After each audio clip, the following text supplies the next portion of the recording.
Good evening and welcome, guys. My name is Michael, and this is the Fantasy Pavilion, and this is our rundown of the Baku Grand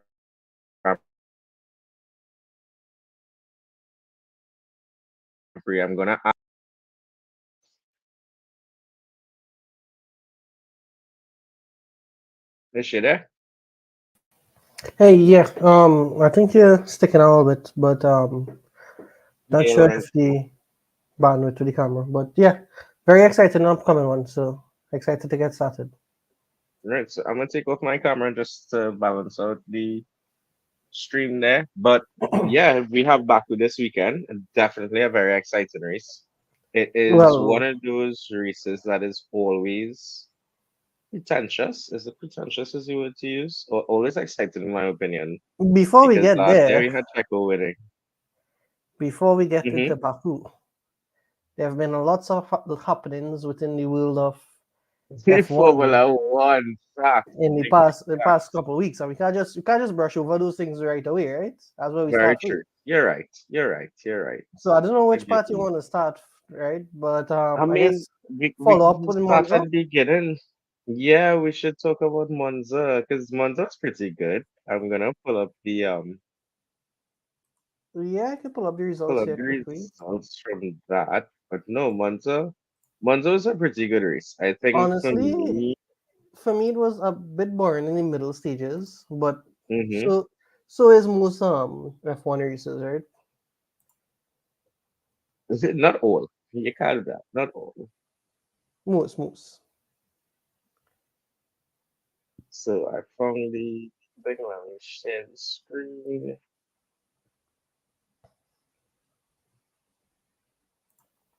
I have it up here if you want me to do it for the Yeah, internet. you go ahead. All right, great. So by the time I do that, yeah, it was interesting, definitely interesting. There was some interesting happenings because of the race as well, right? Yeah, no, and we So finally got the Chelsea boy won at Monza, and that honestly, I heard somebody said Ferrari built their car to win Monza and Monaco. I've always heard those rumors, and I wouldn't be surprised if it's true. But monster strategy, amazing strategy Yes. by Ferrari. You haven't heard that in a while, so it's good to see that they're still up there. Honestly, Well, I as I as a can't Hamilton, say. it's quite inspiring, so to speak. Yeah, but also I'm not sure how much of it is like, let's say, a strategy that other teams could have copied. It was a great Mm-hmm. strategy on their part, right? But I think for some reason their car seemed to have a lot less degradation in tires. And at the end of Charles' first stint, when he came in, I believe after a lot of the other drivers, he Yeah. was like, "Yeah, I have lots of tires. Why bring me in?" So you can see from then, even with a full fuel load and the cars going at that pace, he still had that lower degradation than other cars. And that's the thing. And I think Ferrari capitalizes on high speed tracks. Like their deck happens when it says you have a lot of slow corners. Other than that, Ferrari, their deck isn't that bad on fast tracks. yeah, definitely. I think they, if I'm not mistaken, they brought one or two upgrades as well, right? They did. So I think those upgrades worked out well. Honestly, P1, P4 for Ferrari was very good compared to previous outings. Correct. And I mean, and they have Red Bull all the way in sixth and eighth, which is given the way the season started. That was kind of crazy to see them all the way down there. Or at least to see Verstappen all the way down there, I should say. But it Yeah, was really definitely. epic to see Ferrari on top, to see the battle between the McLarens. And that's the next thing we had to talk about. What is going on at McLaren? I feel like we Because should there's leave that all these one. rumors. Let's leave that one for last. I think let's talk about Kimag.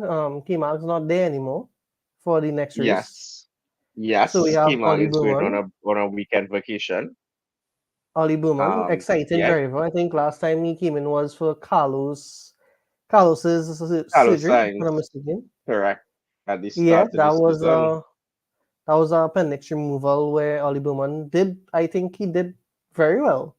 Yeah, This he one being a subbed in street and track. he kept the counting track. Yeah, this one being a street track might be a bit more um to watch, but it is good. Also the the new rookie Franco Colapinto. I think he did very Mm-hmm. well. For me, being a couple places behind Alex was very well. Yeah, it was. I think Williams' performance on a whole is up there. Slowly improving. And Yeah, and now you slowly understand a bit better why it is Carlos decided to go there. that is something else we need to discuss. I think he didn't really have much choices in the matter. True. Um, I mean, a lot. technically he could have gone Audi, but right now Audi is a dumpster fire. Well, it's between those two really. It was honestly, I don't think Alpine Ferrari, Alpine is a Mercedes, mess. they really all the top teams weren't really choices. I would say. No, they weren't options at all. I think the only Yeah, option he may have had in a top team would have been Red Bull not if it really. is they decided to go if they decided to throw away Pecco, and even then it was unlikely because of the rivalry between Max, well, more Yeah, so their but honestly, fathers. I think he would have taken it if they have offered would have offered it. So the fact that he didn't take it means they probably didn't offer it. I think Mercedes Yeah, was also the question because they wanted a rookie driver correct, they do. and they don't want that headache right now. I think the McLarens are settled. Um, the Yeah, McLaren is best not option for changing their him lineup for a long time. best option for him was possibly Williams. Austin Martin, I think, was out of the question as well because Fernando Alonso is their long-term investment to get the team up there, right? But the performances from Haas and Williams, I think, is really good. Sauber is really poor. I, I I would have really liked to see better than 16 and 18. Um, yeah, it's been a very fun season with a lot of teams being competitive, but there's also been a couple teams that's really disappointed so far in performance. I think Alpine has they started poorly, then they started to gradually get better, but teams around them also got better, so they're still fighting for bottom positions, which isn't somewhere that they historically would like to be. I think they would like to be fine for mid-table, but right now I think there's a lot more. I'm not sure how far you're really going to count mid-table, where mid-table starts at this point, right? Because you have Red Bull that's up there, you have McLaren up there, you have, I would say, Ferrari and Mercedes also up there with them. So I think mid-table would start somewhere around the Aston Martin, Williams, Haas, Alpine, which is a very tough fight. So these points, I mean, all points matter, but these points moving forward matters even more. So I would say, you know, before getting into Lando and Oscar, it's something that we need to watch in that these points matter a lot, but we also have a street, I think it's back-to-back street circuits, right? And then we have, I would still call Franco Colapinto pretty new. And we have Ollie Bluman, which is also pretty new. I think both of them by now would have one race under their belts. So these are still like debut kind of vibes that they will have here. So it's really interesting to see how they perform on this street track in Baku, which is it's not the easiest track, but really interesting. And guess we could get into Lando and Oscar now.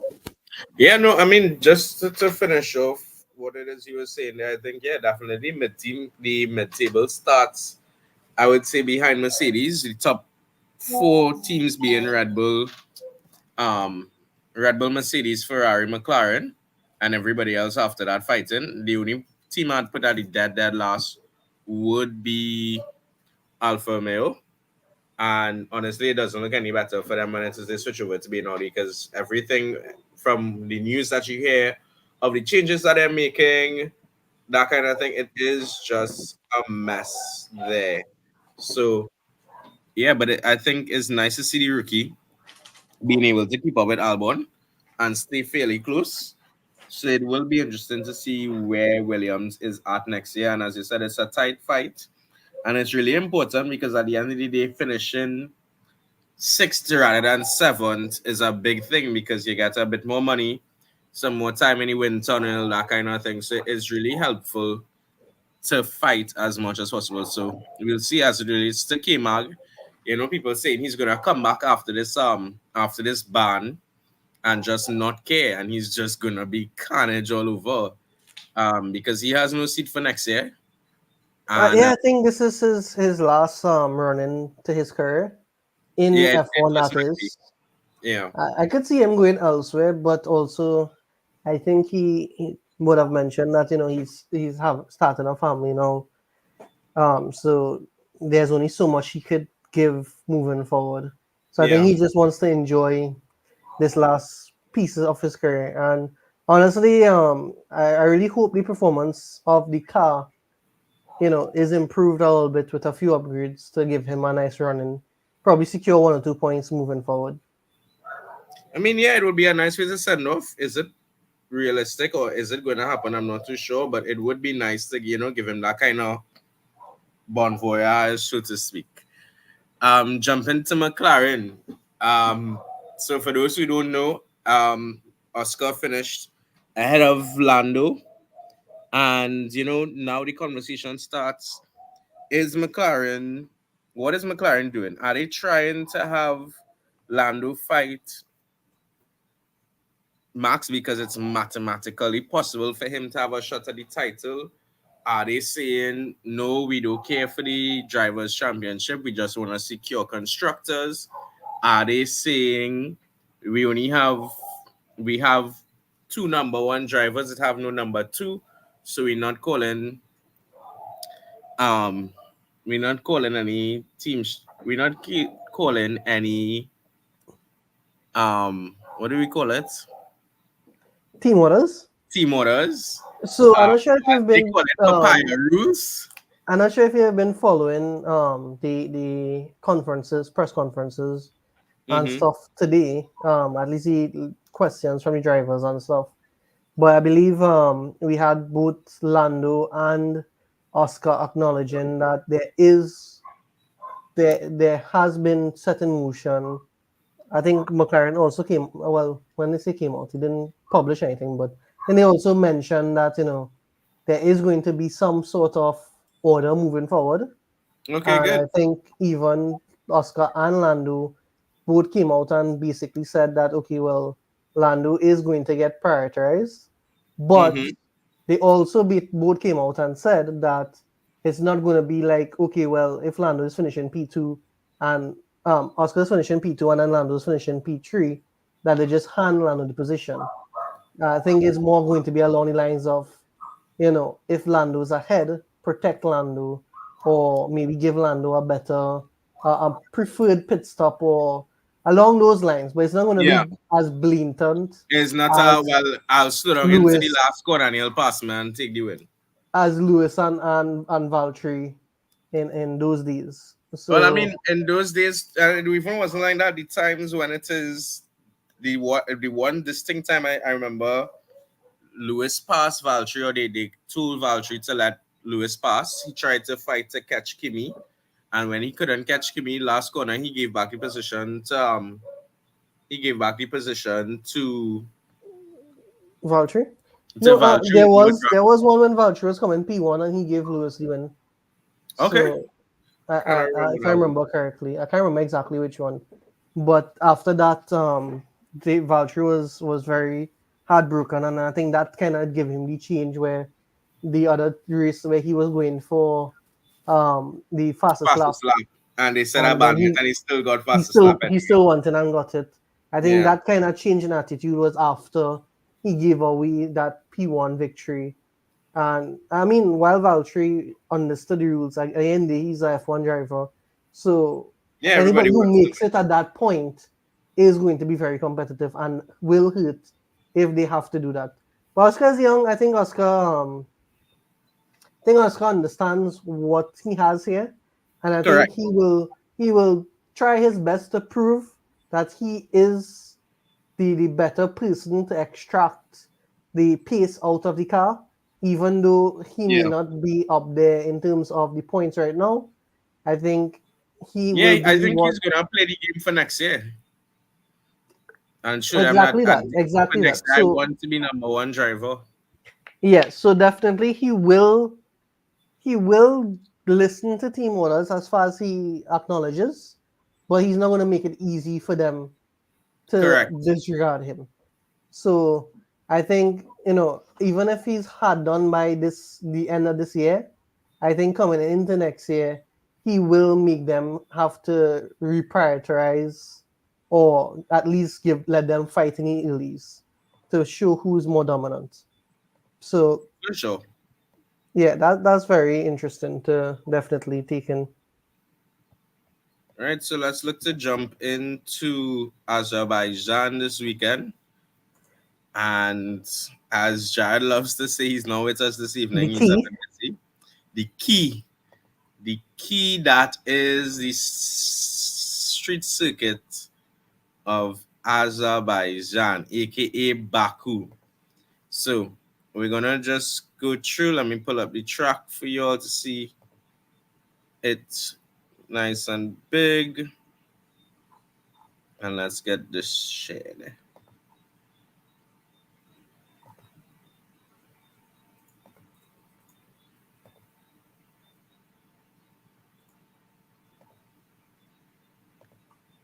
yeah, All I right, have it so here. here we go. So just do the quick rundown. We starting going into turn one. So because this is a street circuit, guys. You sharing? Ah, yeah, it's sharing. Not seen it. Okay, it should. Oh, I know why. I'll just share it. Oh, No, okay. I had to add it to the stage. So I was Right. sharing it, but I didn't add it to the stage. Yeah, Okay. my first time operating StreamYard, guys, so bear with me. But yeah, so Baku, because it's a street circuit, that is why we have so many 90-degree corners. Like if it is you were to do the race here in Trinidad on the streets as we always wanted to do, triple the speed, more than likely it would be 90-degree corners.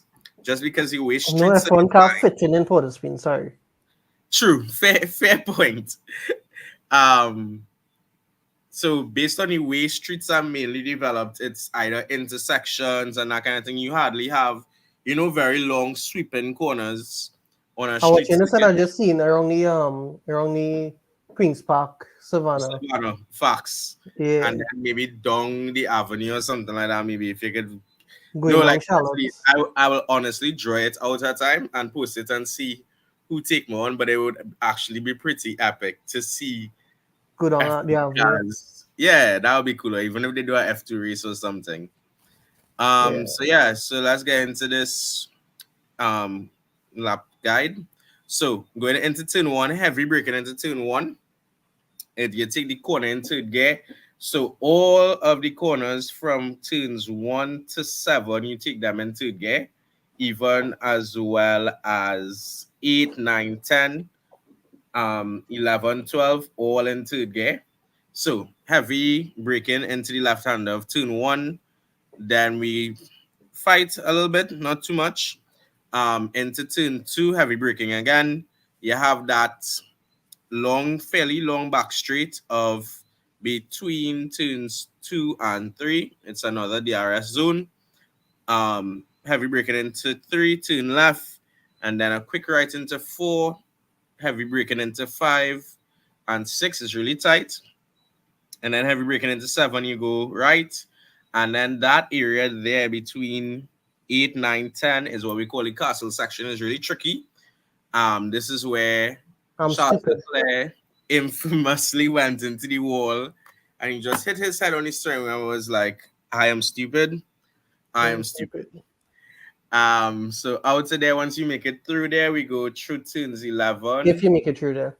If you make it through there, you go quickly through turn 11, heavy braking into 12, another third gear corner, and then we pelt it all the way through turn 13, slight double brakes, more than likely it's going to be flat out in these cars. 14, breaking into 15, breaking into 16, turn left. And then from 17, 18, 19, 20, all flat out to across the line with that DRS zone. That is that infamous corner whereby that infamous street, one of the longest on the calendar. That infamous street whereby we saw Danny Rick and Max Verstappen coming together. In Danny Rick's last year at Red Bull and taking the two cars out. So it's a really tricky, interesting track. It's one of Checo Perez's favorite track. He won here last year. So it's really gonna be interesting to see how everything goes. What are you looking forward to this weekend, Ish, in terms of racing at Baku? So I think this season has been very fortunate to us in terms of drivers and the cars, finishing the race. Yeah, This is not a simple one as some other races, but I would really like to see all the drivers finishing and no issues with the cars or anything like that because we have a couple newish drivers, so these type of tracks could be a bit tricky. But just to note as well, I think in F2 Ollie did pretty well the last time he raced here. So within the Haas, not sure how much is possible, but it does have some Ferrari components. So one can hope. for Um, sure. what I'm looking forward to is we know for sure that there are four top teams, right? And that usually gives us 7 to 8 drivers finishing in top eight, right? We have uh, McLaren, I would say, is the best performing car right now. And you'd expect to see one P1, P2 McLaren, provided everything goes their way. I think Ferrari is very close behind that. Um, and so is Mercedes. We are yet to see what is Red Bull doing right now, where they are within the pecking order, because Mm-hmm. we have that expectation that they are the best because they were for a while, but we have to be a bit more realistic now in where they are. I think in Italy they were number 4 outright. However, um, there may be some straight line speed that they could probably get back, but I don't think this would affect this race too much. So we have to see how well they could do in this race. I think strategy goes a decent way into this race. We have to remember that the pit entry, pit exit, that is a very harsh pit entry with a concrete barrier at the top, if I'm not Yeah, mistaken. any mistakes and you So will be punished. any mistakes on the entire race and set of drivers can be punished. Yeah, I think Nico Rosberg said, if you don't make it, you don't make it. yeah, And no, and we saw it last year when it is Nick De Vries crashed out in turn 15, and Max had literally come in right as they were trying to figure out what are we gonna do, and he ended up behind the safety car, and Checo went on to win because he inherited the position. He got a free stop underneath the safety car. So it's really a waiting game to see, or at least with pit stops, to see who calls the shots first, because everybody's gonna be waiting or hoping that a safety car happens so as they can have a cheap pit stop. yeah, definitely. So it's definitely one to be excited for. But the where I was going, the point I was getting at is that this season we have a few spots up for grabs, and I would say Mm-hmm. from 7 to 10 is possible points position for teams like Aston Martin, Williams, Haas, um, maybe even Alpine might be a shout. Nah, There there's upgrades to the RB, and by yeah. RB I mean recent Bulls. Mm-hmm. Um, however, their upgrades has not coincided with great performances Correct. so far this season, which could change. So you never know.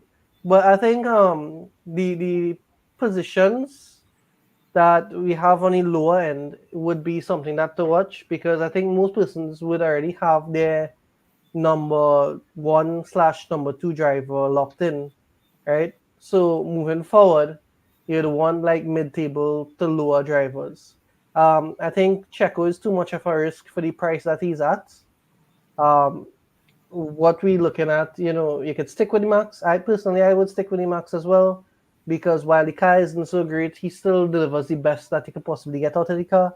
So any little upgrades to the car, little changes to the car, little configurations, Max will do the most, right? I think um, any papaya is good. I think this is the season of the fruit. Enjoy some papaya. Um, the Ferrari drivers, I think they would be a little less costly than you know their performances would have right now. I think um, building on what they have, Charles and Carlos may be some decent picks if you could afford it. In terms of Mercedes, they really confuse me. Every time I write them off, they come out with a great performance, even a winning performance, and then when I say, okay, well, let's have some faith, then they just don't do anything great, don't do anything bad. They're just there. But just being there is good enough, I would say, if you could afford the cheaper option as well, because you know they will give you some points most of the time, right? Very rarely they'll finish outside the top 10.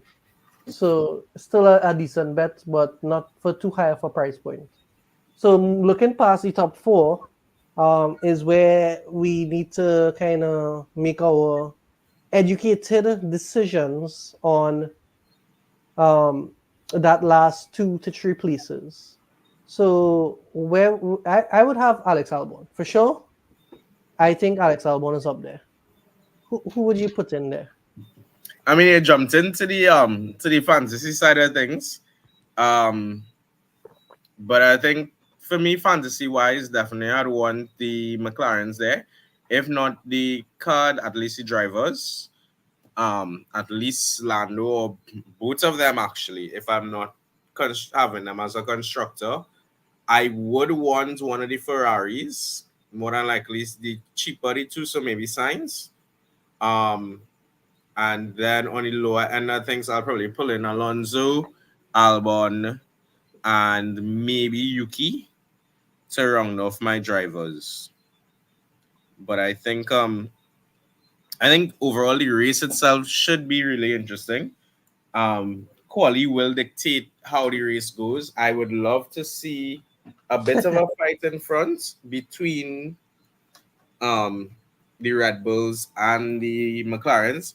Red Bull is usually really good here at Baku.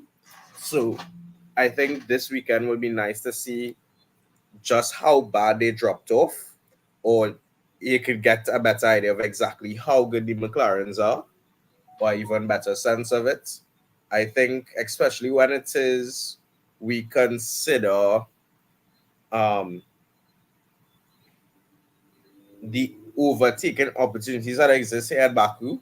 It should play out to be interesting, especially in midfield. But I'm Yeah, hoping that the definitely. This is grid stays while it is close. a street track, I would say it's not a Monaco. Correct. It has a lot of overtaking. You have overtaken into one, two. You might see people pelting up into three and four. Like it just has so many places people will take a chance and try overtake. Like I think it was last year Alonso snuck up the inside of Signs, I think, into turn four. And it's just like that's not somewhere people usually overtake. I think Uh once you rule out the castle section, everywhere else is something correct. to watch. More or less everywhere else is fair game if it is you're brave enough. But Yeah, no, it and we should be have really some interesting. new drivers that want to prove something, and then we also Correct. have But some at the other same time, drivers that need to they get should a seats. be they should be I think the younger drivers should be conservative, try not to wreck the car.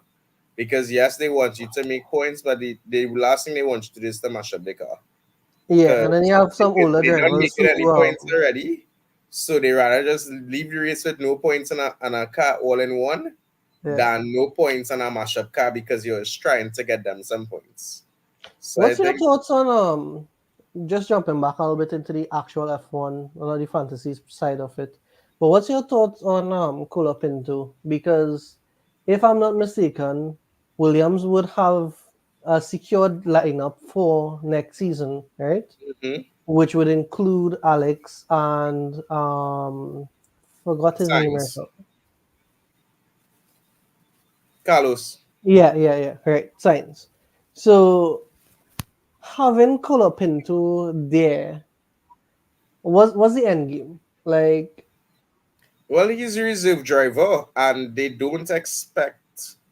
Um, I don't think Williams expects Carlos to stay there very long. I think he signed a 2 year deal or a 2+1, and I honestly don't think he would stay there that long. So they're keeping Kuala Pinto along for one to have their own backup driver.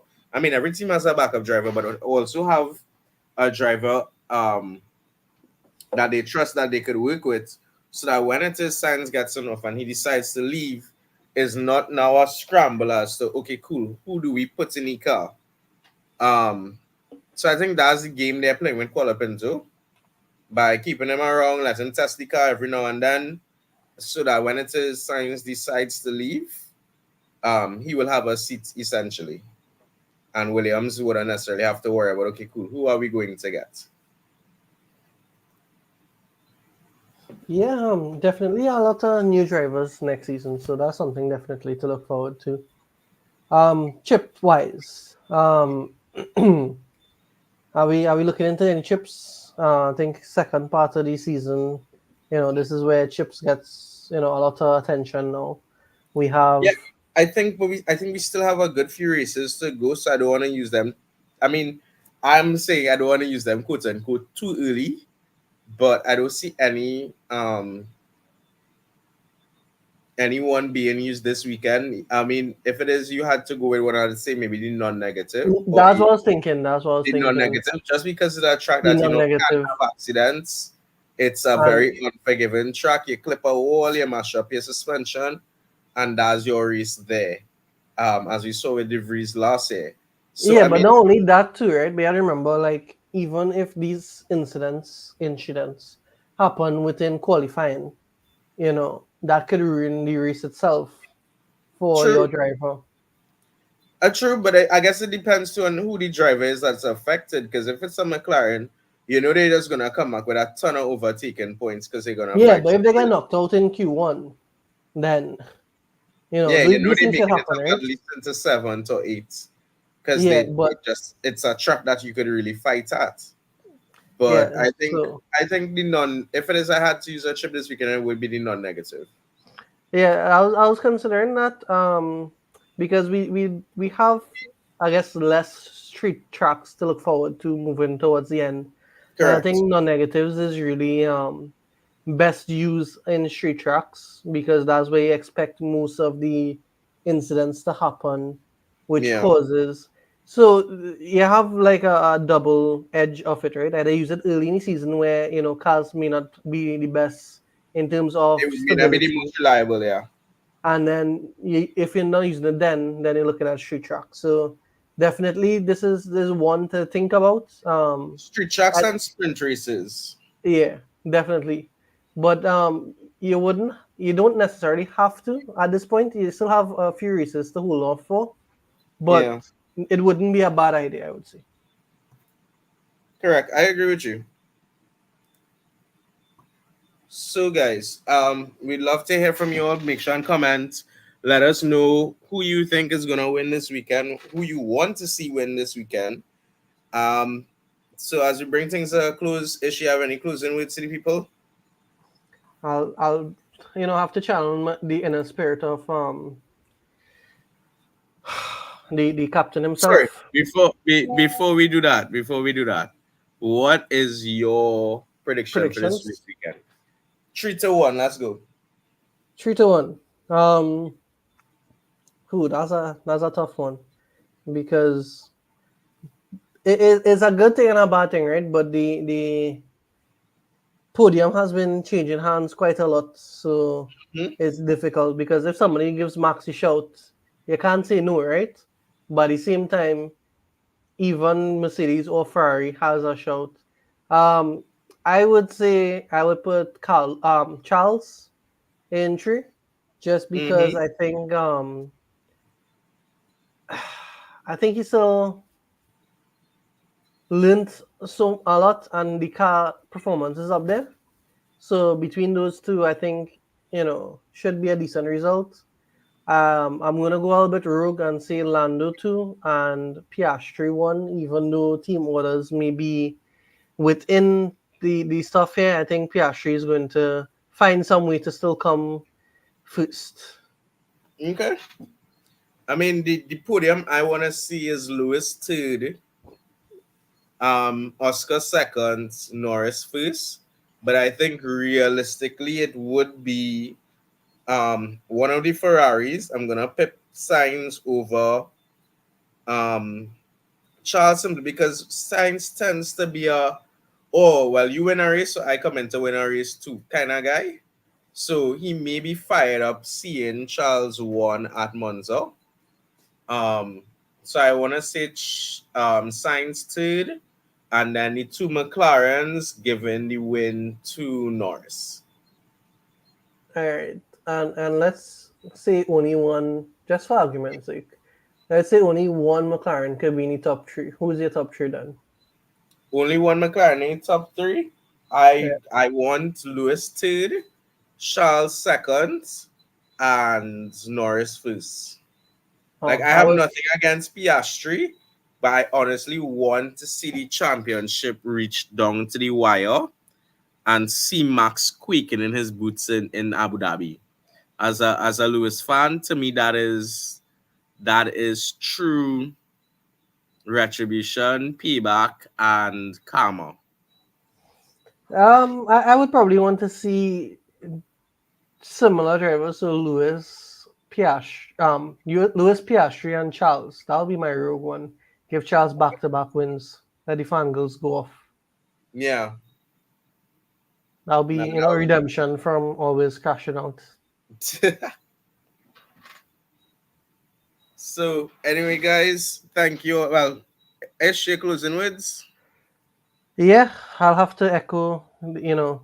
Remember the deadline. Facts. And yeah, just keep an eye on who your double points is on right now, because that could make a big difference. Yeah, I think there might be a migration away from everybody putting it on Max. Would there might be an influx between the McLaren drivers? Which one you choose to go with? It might be the Charles real Leclerc. debate. Charles Leclerc. Kicks. But anyway, guys, thank you all for coming out. We hope you all enjoyed the show. Jared will be back with us soon. He was out of the country following cricket, so definitely stay tuned to the page. There's a lot of content coming. Definitely a lot So of articles, great articles as well. You know, facts. I think you should definitely check it out. The articles are always very short, sweet, to the point, and doesn't take too much time. So just definitely check it out. Drop a like, drop a share. Would really appreciate it. Most definitely. And guys, if it is you are interested in being on the panel, by all means, shoot us a message. Let us know that you're interested, that you love Formula One, you want to be a part of the discussion, and let's make that happen. So, guys, this has been the Fantasy Pavilion, our rundown of the Baku Grand Prix this weekend. So, safe pickings or happy pickings. Have a great weekend. Be safe. And remember, make sure and be in front of your TVs for the Baku Grand Prix. 7 a.m. 7 a.m. early Yeah, morning race. I'll probably be watching that at 9. Because But good luck. yeah, no, that's crazy timings, guys. So it's Yeah, 5:30 a.m. to 6:30 a.m. is practice one tomorrow. 9 a.m. to 10 a.m. practice two. Well, free practice three is 4:30 a.m. to 5:30 a.m. on Saturday. Qualies 8 a.m. to 9 a.m. and then the race is 7 a.m. on Sunday. So a really early morning on Sunday. So if it is you are, watch it in your pajamas, eat some breakfast, but make sure and stay tuned. So guys, take care, be safe, and thank you for watching. Take care. Bye.